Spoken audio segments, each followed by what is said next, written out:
When it's time for you to join a session, click the name of the session or the Join Session button to get to the session page. On the session page, you can view a description of the session, information on who is speaking, and the session documents that were shared. If you're viewing the session before it begins, you have the ability to add that session to your personal calendar. All sessions will be accessible 5 minutes prior to the start time of the session. When you're ready to join, select the Join Session button. This will open the video player for you and will appear like this. If you are viewing the session during the time it is aired, you are able to pause the content, but it will not hold your place. The majority of the sessions will have live Q&A.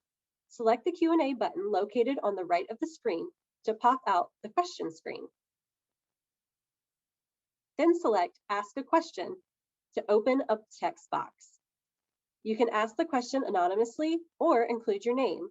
You also have the option to upvote other attendee questions. A virtual help desk link will be provided in the Attendee Hub email as well as on VisitNC365.com. Our help desk will be available from 8 a.m. to 2 p.m. each day of conference if you have questions or technical issues. Thank you.